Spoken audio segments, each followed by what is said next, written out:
मार्च की एक शांत शाम थी, लेकिन दिल्ली की राजनीति की हवा में एक गर्म सरसराहट थी। नरेंद्र मोदी अब पार्टी और सरकार दोनों में सक्रियता से पीछे हट सकते हैं। ना कोई औपचारिक घोषणा, ना प्रेस को कोई शब्द, बस चुपचाप संकेत, सीमित सार्वजनिक उपस्थिति, कम होते ट्वीट्स और विदेश नीति पर बढ़ता ध्यान। और तभी बीजेपी के गलियारों में गूंजने लगी एक नई थ्योरी। क्या अमित शाह होंगे अगले प्रधानमंत्री? पहले ये सवाल दबी जुबान में पूछा गया, फिर वो नारा बन गया जो कई मंत्रियों और नौकरशाहों को बेचैन करने लगा। एक बार फिर राजनीति ने चुपचाप करवट ली थी।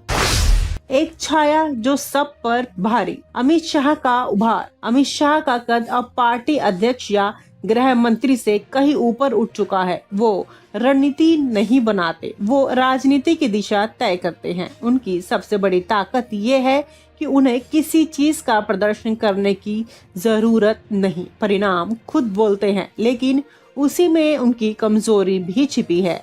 शाह संवाद कम करते हैं, आदेश ज्यादा। वो नायक से ज्यादा प्रशासक लगते हैं और यही बात बीजेपी को दो हिस्सों में तोड़ रही है। एक वो उन्हें भविष्य मानते हैं और दूसरा जो उन्हें डर का पर्याय। बीजेपी का असहज मौन, शाह के नाम पर अंतर्द्वंद। पार्टी के भीतर एक गहरी बेचैनी है, वर्षों से सहमी हुई लेकिन चुपचाप चालाक। राजनीति करने वाले नेता अब धीरे धीरे मुखर हो रहे हैं। कुछ चाहते हैं कि पीएम का चेहरा कोई मिलनसार और संघ के साथ सामंजस्य रखने वाला नेता हो।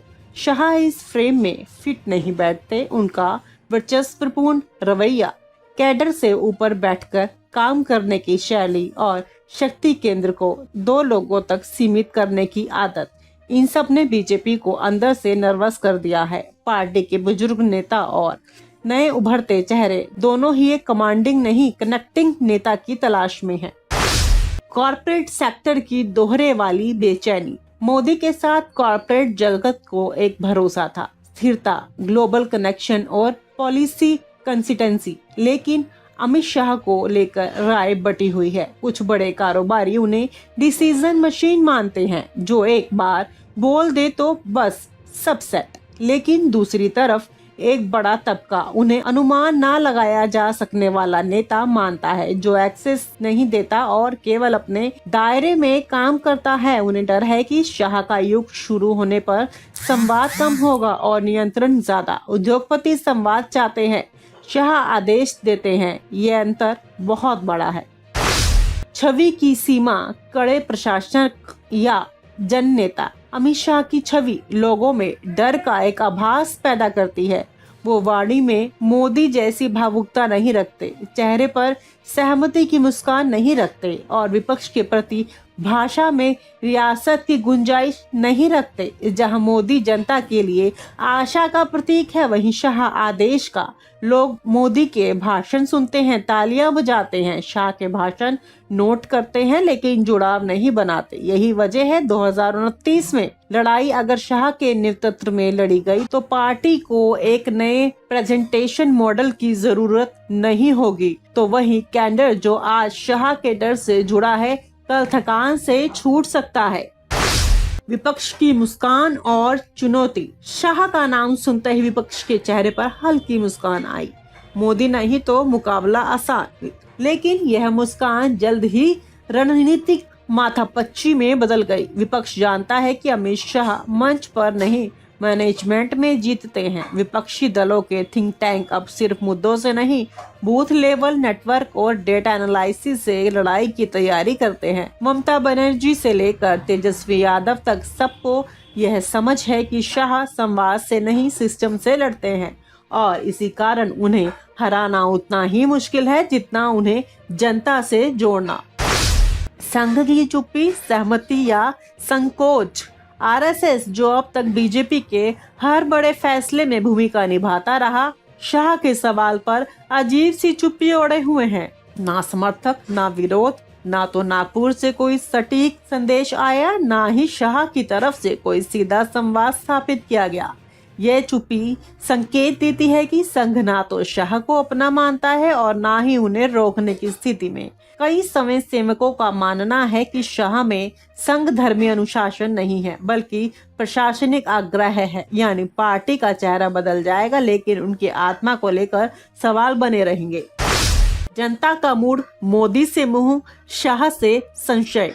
मोदी के नाम पर जनता वोट करती है, भीड़ जुटती है और भावात्मक जुड़ाव बनता है, लेकिन शाह को लेकर ऐसा कोई सार्वजनिक स्नेह नहीं दिखता। उनके पास प्रशासनिक दक्षता है लेकिन जनमानस की पकड़ नहीं। यही वजह है कि अगर शाह को अगला चेहरा घोषित किया गया तो बीजेपी को जमीनी रणनीति में बड़ा बदलाव करना पड़ेगा। उनका चेहरा सिर्फ टीवी पर नहीं, लोगों के दिलों में भी उतरना चाहिए, जो अब तक नहीं हुआ। नहीं तो नरेंद्र से नरेंद्र वाली लय टूटेगी और शाह से शून्यता की शुरुआत हो सकती है।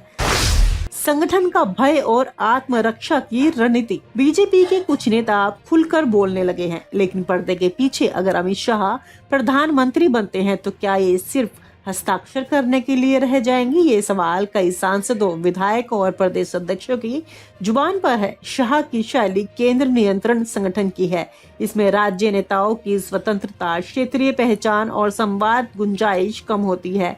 ऐसे में शाह युग की शुरुआत से पहले ही संगठन के भीतर आत्मरक्षा की रणनीति शुरू हो चुकी है, जो आगे चलकर अंदरूनी विद्रोह में भी बदल सकती है।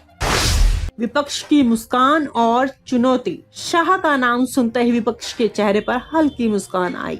मोदी नहीं तो मुकाबला आसान, लेकिन यह मुस्कान जल्द ही रणनीतिक माथापच्ची में बदल गई। विपक्ष जानता है कि अमित शाह मंच पर नहीं, मैनेजमेंट में जीतते हैं। विपक्षी दलों के थिंक टैंक अब सिर्फ मुद्दों से नहीं, बूथ लेवल नेटवर्क और डेटा एनालिसिस से लड़ाई की तैयारी करते हैं। ममता बनर्जी से लेकर तेजस्वी यादव तक सबको यह समझ है कि शाह संवाद से नहीं, सिस्टम से लड़ते हैं और इसी कारण उन्हें हराना उतना ही मुश्किल है जितना उन्हें जनता से जोड़ना। शाह का रास्ता आसान नहीं, तो क्या अमित शाह वाकई अगले पीएम होंगे?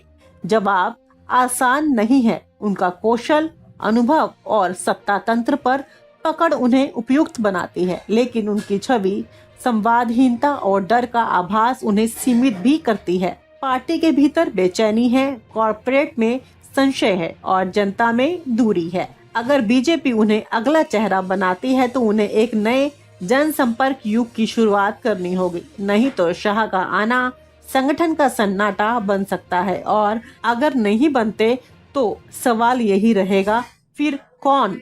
और आप हमसे जुड़े रहने के लिए सब्सक्राइब करें YouTube पर, फॉलो करें Twitter पर और लाइक करें Facebook पर। और ज्यादा जानकारी के लिए आपको टाइप करना होगा सिर्फ न्यूज नशा।